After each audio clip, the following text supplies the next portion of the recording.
இனி வருகின்ற நாட்கள் அனைத்தும் நல்ல நாளாக மாறட்டும். அம்மனினர்களால் நிச்சயம் உங்களுடைய வேண்டுதல் நிறைவேறுங்க. அதற்கான ஒரு பார்த்திங்கன்னா அறிகுறியாக தான் இன்னைக்கான வீடியோ உங்களுடைய கண்களுக்கு தென்பட்டுருக்கு. நீண்ட ஆயுளோடு சுமங்கலியாக இருக்க ஆசைப்படக்கூடிய பெண்கள் அனைவரும் ஓம் சக்தி போற்றின்னு 3 முறை கமெண்ட் பண்ணுங்க. இன்னைக்கான வீடியோவில் நம்ம எதை பற்றி பார்க்க போகிறோன்னா 2026ஆம் ஆண்டினுடைய வரலட்சுமி விரதம் எப்போது அமையுது. ஆனால் இந்த ஆடி மாத கடைசி வெள்ளிக்கிழமையே வரலட்சுமி விரதம் இருக்கக்கூடிய பெண்கள் எந்த முறையில் பார்த்தீங்கன்னா விரதம் இருந்து வழிபட்டால் வாழ்க்கையில் செல்வ செழிப்போடு அம்மனினர்களால் உங்களுடைய வேண்டுதல் நிறைவேற இந்த நாளில் பார்த்திங்கன்னா மாலை நேரத்தில் எந்த முறையில் தீபம் ஏற்றி வழிபட்டால் மகாலட்சுமி அருளால் உங்களுடைய பிரச்சனைகள் விலகும்.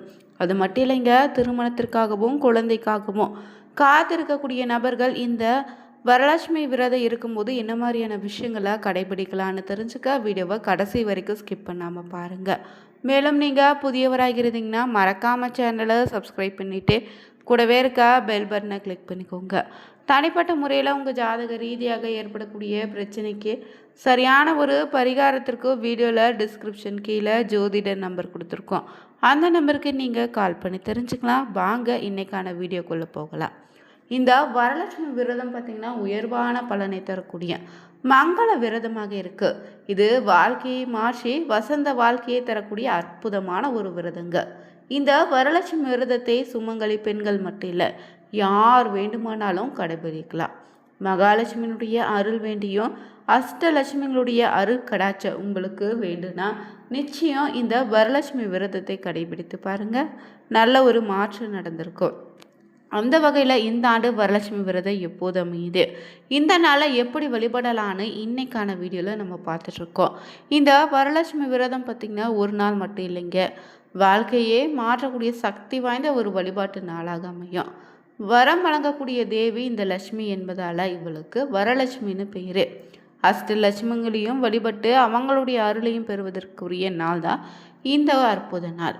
பக்தியோடு இந்த நாளை செய்யக்கூடிய வரலட்சுமி விரதம் பார்த்திங்கன்னா நிச்சயம் உங்கள் வாழ்க்கையில் செல்வ வளத்தை மட்டும் இல்லை, குடும்பத்தில் அமைதியும் ஒற்றுமையும் இறைவனுடைய அருளையும் நிச்சயம் உங்களுக்கு பெற்றுத்தருங்க. இந்த வரலட்சுமி விரதம் பார்த்திங்கன்னா 16 வகையான செல்வங்களையும் மகாலட்சுமியின் அருளை வேண்டி சுமங்கலி பெண்களால் கடைபிடிக்கக்கூடிய ரொம்பவே உயர்வான சிறப்பான விரத நாள். இந்த விரதம் பொதுவாக ஆடி மாத கடைசி வெள்ளிக்கிழமை பார்த்திங்கன்னா, அதாவது ஆகஸ்ட் மாதம் பார்த்திங்கன்னா கடைபிடிக்கக்கூடிய ஒரு விரதங்க. பௌர்ணமிக்கு முந்தைய வெள்ளிக்கிழமையில அனுஷ்டிக்கப்படும்.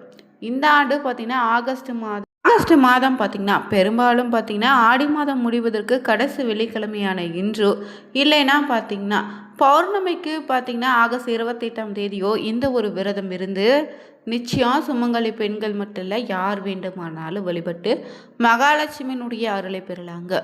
புராணங்களின்படி பார்த்திங்கன்னா இந்த நாள் பார்த்திங்கன்னா தோன்றியதுன்னா மதக நாட்டினுடைய வாழ்ந்த சருமதி பக்தியினுடைய கனவுல மகாலட்சுமி தேவியே தோன்றி ஆடி இல்லைன்னா ஆவணி மாத வெள்ளிக்கிழமையில் இந்த விரதத்தை அனுஷ்டிக்கும் போது பார்த்திங்கன்னா அந்த பக்தை விரதம் அனுஷ்டித்து வழிபட்டதால் அந்த பக்திக்கு அன்னை மகாலட்சுமி அருள் புரிந்ததாக சொல்லப்படுதுங்க. மகாலட்சுமியினுடைய வாக்கின்படி சருபதி விரதம் இருந்து பூஜை செய்து அவளுக்கோ அவள் குடும்பத்துக்கோ செல்வத்தையும் அமைதியும் வளம் ஆகியவற்றை பெருகிய பார்த்திங்கன்னா விரத நாளாக இன்னும் நாம் கடைபிடிச்சிட்டு வரோம். இந்த வரலட்சுமி விரதம் இருப்பதன் மூலம் அஷ்டலட்சுமிகளுடைய அருள் உங்களுக்கு கிடைக்குங்க. இதனாலே குடும்பத்தில் மகிழ்ச்சி, பொருளாதாரத்தில் ஒரு நல்ல முன்னேற்றம் உண்டாகும். ஆரோக்கியம், நல்ல சந்ததி, தொழில் வளர்ச்சி, மன அமைதின்னு நல்ல ஒரு பலன் கிடைக்குங்க.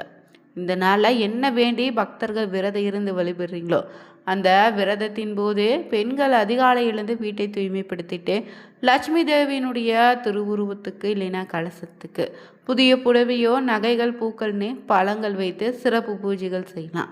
விரதம் இருக்கக்கூடிய பெண்கள் நாள் முழுவதும் உண்ணாவிரதம் இருந்து மாலை நேரத்தில் விளக்கேற்றி லட்சுமி தேவியின் பாடல்கள் பாடி வழிபடலாங்க. இந்த வரலட்சுமி விரதம் இருந்தீங்கனாலே போதுங்க, உங்களுடைய கணவரினுடைய ஆயுள் பெருகும். நீண்ட நாட்களாக குழந்தை இல்லாமல் தவிக்கக்கூடிய சந்ததியினருக்கு குழந்தைகள் பிறந்து குளம் தலைக்குங்க, அஷ்ட ஐஸ்வர்யம் உண்டாகும், குடும்ப நலம் பெருகிடும் சொல்லுவாங்க. திருமணமாகாத பெண்களாக இருந்தாலும் சரி நல்ல கணவர் கிடைக்க வேண்டி இந்த விரதத்தை இருக்கலாம். வரலட்சுமி விரத பூஜை செய்தாலே விரைவில் நிச்சயம் திருமண யோகம் உண்டாகும். வீட்டில் நடத்தக்கூடிய இந்த லட்சுமி பூஜையில் அதை செய்பவங்களுக்கு மட்டும் இல்லை, அதில் கலந்து கொள்பவங்களுக்கும் அளவில்லாத புண்ணிய பலன் உண்டுங்க. லட்சுமி தேவியை வீட்டுக்கு அழைத்து பூஜையை செய்து மகாலட்சுமியினுடைய அருளையும் ஆசையும் பெறுவதற்கு இந்த ஒரு அற்புத நாளாக அமைந்திருக்கு. இந்த ஆண்டு ஆகஸ்ட் பார்த்திங்கன்னா 28ஆம் தேதி பௌர்ணமிக்கு முந்தைய வெள்ளிக்கிழமையாக அமைய இருக்கு. அதே போல் ஆடி மாதம் நிறைவடையக்கூடிய இந்த பார்த்திங்கன்னா ஆகஸ்ட் 14ஆம் தேதியும் நீங்கள் வரலட்சுமி விரதம் இருந்து அம்பாளை மனமுருகி வீட்டிலேயே பார்த்திங்கன்னா கலசத்தை வைத்து வழிபட்டாலும் நிச்சயம் மகாலட்சுமி அருளால் உங்களுடைய வேண்டுதல் நிறைவேறுங்க. பொதுவாகவே பார்த்திங்கன்னா இந்த வரலட்சுமி பூஜை ஒவ்வொரு ஆண்டுமே ஆடி இல்லைன்னா ஆவணி மாதம் பௌர்ணமிக்கு முன்னாடி வரக்கூடிய வெள்ளிக்கிழமையில் நம்ம செய்யக்கூடிய ஒரு பூஜை. இதனால் செல்வம் செழிப்பின் தெய்வமான மகாலட்சுமி தேவியை தனலட்சுமி தானியலட்சுமின்னு 8 அஷ்டலட்சுமிகளோடு பார்த்திங்கன்னா வழிபடக்கூடிய சிறப்பான ஒரு பலனை பெற்றுத்தரக்கூடிய அற்புத நாளுங்க. இந்த அஷ்டலட்சுமிகளையும் ஒரே நாளில் வழிபடக்கூடிய நாள் தான் இந்த வரலட்சுமி விரத நாள். அந்த வகையில் இந்த ஆண்டு வரலட்சுமி விரதம் எப்போது அமைந்ததுன்னு தெரிஞ்சுக்கொண்டோம். மேலும் இந்த விரதத்தின் முக்கியத்துவம் என்ன, இதற்குன்னு ஒரு புராண கதை இருக்குங்க. அது மட்டும் இல்லை, இந்த வரலட்சுமி விரதம் பார்த்திங்கன்னா கலசத்தை எப்படி தயார் செய்வதுன்னு பார்த்துக்கலாம். இந்த வரலட்சுமி விரதத்தின் பார்த்திங்கன்னா கலசத்தை தயாரிக்க வரலட்சுமி பூஜை செய்ய விரதத்துக்கு ஒரு நாள் முன்னரே திருமணமான பெண்கள் அதிகாலை எழுந்து குளிச்சுட்டு பூஜை அறையை சுத்தம் செய்து ரங்கோலி மாகோலத்தில் பூஜை அறையை அலங்கரிக்கணும். பிறகு பூஜை அறையில் ஸ்வஸ்தி சின்னத்தை வரைந்திடுங்க. அதன் பின்னாடி வீட்டில் வெள்ளியிலனா வெண்கல கலச செம்பை எடுத்துக்கொண்டு அதில் கலச பொருட்களை சேர்க்கணும்.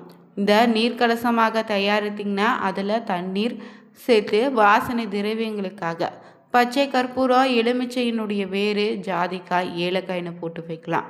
அதுவே அரிசி கலசமாக இருந்தால் அதில் அரிசியோடு வெற்றிலை சேர்த்தாலே போதும். இப்படி நீங்கள் கலசத்தை தயாரிக்கப்பட்ட பின்னாடி செம்பின் மேலே மா இலைகளை வச்சு சுத்தம் செய்து மஞ்சள் பூசிய தேங்காயை வச்சு அதற்கு மேலே கலசத்திற்கு பட்டு துணியாலான பாவாடையை கட்ட வேண்டும். பிறகு லட்சுமி தேவிக்கு பிடித்த தாமரை மல்லிகை செவ்வரளி பூக்களை அலங்கரித்திடுங்க. இப்படி செய்வதன் மூலமே பார்த்திங்கன்னா கலசத்தில் லட்சுமி தேவி குடிக்கொண்டு இருப்பா. முக்கியமாக கலசத்துக்கு முன்னாடி தவறாமல் ஒரு மஞ்சள் பிள்ளையாரை பிடித்து வைக்கணுங்க. அடுத்தபடியாக பார்த்தீங்கன்னா கலசத்துக்கு அருகில் குத்துவிளக்கு ஏற்றுவது இன்னும் சிறப்பான ஒரு பலனை ஏற்படுத்தும். வரலட்சுமி பூஜையின் போது முதல்ல நீங்கள் விநாயகர் பெருமானை வணங்கி பின்னாடி தான் மகாலட்சுமிக்குரிய ஸ்லோகங்களை சொல்லி ஆராத்தி செய்து தெய்வத்துக்கு இணையான இனிப்புகளை வழிபாடு செய்யப்படுதுங்க. பூஜை முடித்த பின்னாடி பெண்கள் உங்களுடைய கைகளாலே நீங்கள் மஞ்சள் கயிற்றினை கட்டிக்கொள்ளலாம். இந்த பூஜையின் போது அப்பம் வடை பொங்கல்னு கேசரி பால் பாயாசம் வெள்ளத்தால் செய்த இனிப்பை நெய்வேத்தியமாக படைத்து வழிபடலாங்க. விரதம் முடிந்து மறுநாள் சனிக்கிழமை என்று நீங்கள் சடங்குகளை முடிச்சுட்டு குளித்த பிறகு கலசத்தை அகற்றலாம். வரலட்சுமி விரதத்தை கடைபிடிப்பது உங்கள் வாழ்க்கையில் பார்த்திங்கன்னா ரொம்பவே சிறப்பான ஒரு பலனை ஏற்படுத்தி தரும். வரலட்சுமி விரதம் இருக்கக்கூடிய சிறப்பான நாளில் என்ன மாதிரியான விஷயங்களை செய்யக்கூடாதுன்னு தெரிஞ்சுப்பது ரொம்ப நல்லது. அந்த அளவுக்கு பார்த்திங்கன்னா இந்த நாளில் என்ன மாதிரியான விஷயங்கள் குறிப்பாக சுமங்கலி பெண்கள் தவிர்க்க வேண்டும்னு பார்த்திங்கன்னா வரலட்சுமி நோன்பு அன்று வீட்டில் காலை நேரமோ மாலை நேரமோ கட்டாயம் விளக்கு எறியணும். வீட்டில் இருக்கக்கூடிய பெண்கள் நெற்றியில் குங்குமப்பட்டு திருமணம் ஆன பெண்கள் வகுட்டில் குங்குமப்பட்டு தலையில் பூ வச்சு கொண்டு தான் இருக்கணும். வீட்டு பக்கத்தில் இருக்கக்கூடிய ஏதாவது அம்மன் கோவிலுக்கு கணவன் மனைவி ஒன்றாக சேர்ந்து இருவரும் சந்தோஷமாக வாழ வேண்டும்னு பிரார்த்தனை செய்துட்டு வாங்க. அம்பாள் கோவிலில் கொடுக்கக்கூடிய திலகத்தை கோவிலிடையே அமர்ந்தபடி கணவன் மனைவியின் நெற்றிக்கு திருமாங்கல்யத்துக்கும் இடுவது ரொம்ப ரொம்ப நல்லது. உங்களுடைய வீட்டில் இந்த வரலட்சுமி வழிபாடு செய்யலாம் கூட இந்த ஒரு வழிபாட்டை மட்டுமாவது கோவிலுக்கு போயிட்டு செஞ்சுட்டு வாங்க. அது மட்டும் இல்லைங்க, உங்களால் இந்த நாளில் மங்கள பொருட்களை வாங்கி ஒரே ஒரு பெண்ணுக்காவது தானமாக கொடுக்கலாம். மஞ்சள் குங்குமம் வெற்றிலை பாக்கு வாழைப்பழன்னு கண்ணாடி வளையல் இப்படி ஏதாவது ஒரு பொருளை வாங்கி தானம் கொடுப்பது வீட்டில் சுபகாரிய தடைகளை நீக்கிடுங்க. அது மட்டும் இல்லை, உங்கள் வீட்டில் பார்த்திங்கன்னா வரலட்சுமி வழிபாடு செய்யக்கூடிய பழக்கமே இல்லைன்னா கூட சரி, பூஜை அறையில் விளக்கேற்றி மகாலட்சுமிக்கு ஏதாவது ஒரு நெய்வேத்தியம் படைத்து கற்பூர ஆராத்தி காமிச்சு வழிபடுங்க.